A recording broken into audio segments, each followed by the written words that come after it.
last time we were together, we were on the verge of dying.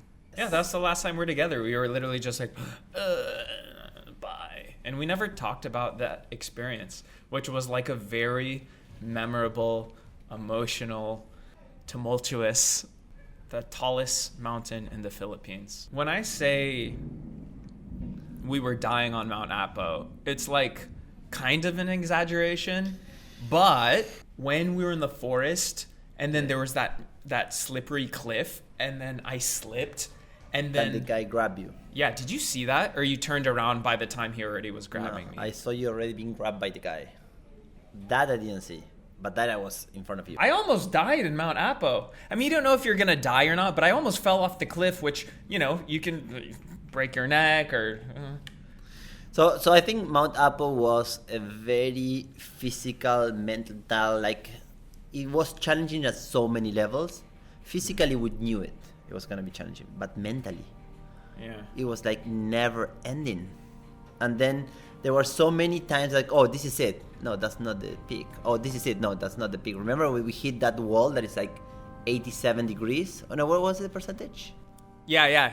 Dude, it's like literally 87. I was just editing the video and you said, this is f***ing 87 degrees. And then 87 degrees, you think over there, no, you have to climb that. Then you climb that, you reach that crater. Oh, finally we're here. No, this is not the peak. How much longer? I see like 10 summits. Every time there's summit, it's another summit. Where's the summit? So we still need to keep going higher, and that's when it gets super cold and super windy.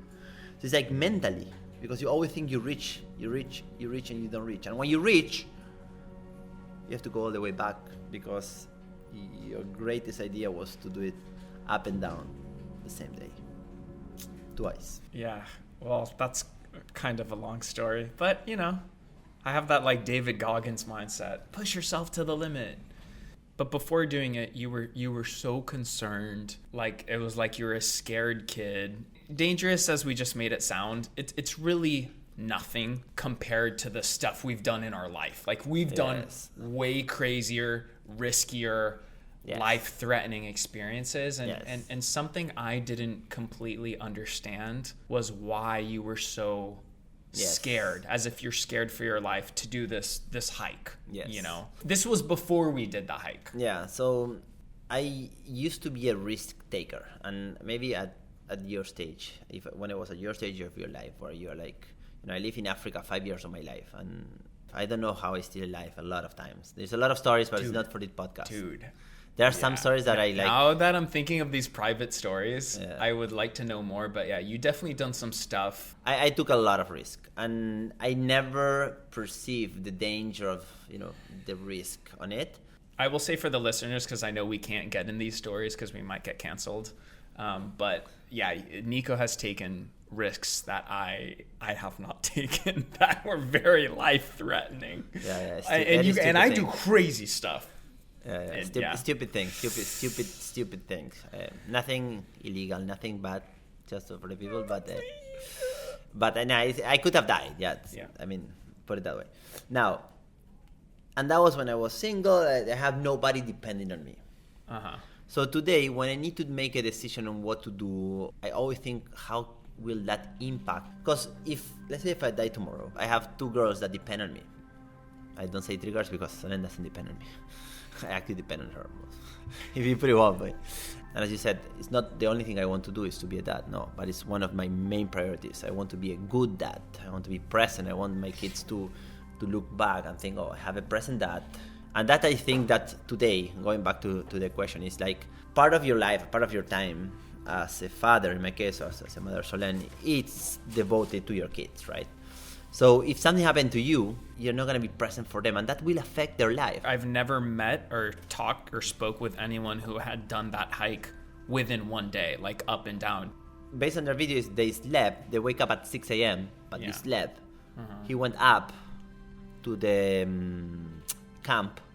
They slept there. They slept at base camp, and then they went up the next day. So they slept 2 nights. That's for me what it was crazy, is that we didn't sleep.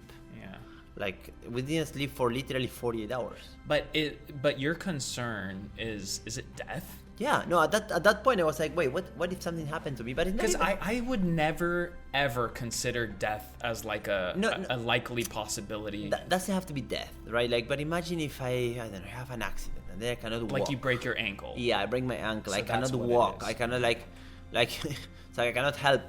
I cannot Oh, you go can't up the like stairs. go I cannot... and walk with Tilly, basically. Yeah, exactly. Or like not even I cannot even help Solen at home with the kids, right? Like things like that would okay. be that will be costly for me. Like I will be very sad.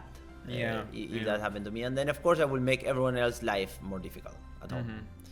So my health, my well-being is not just for me; it's for them also. So that's why I was thinking, wait, Will, what are we doing? What if we break imagine if you break your ankle on the top of Mount Apo because you didn't sleep well the night before. How do you go back? And then you're gonna be in the hospital for 3 days. So we're talking about Mount Apo. Why don't you start by the beginning? How you organize this trip? Why I got really upset with you at one point. If you liked what you saw and you want to listen to the full episode, then download Spotify and follow us at Superhuman with Will Dasovich. It's completely free, it's linked below and easy to use.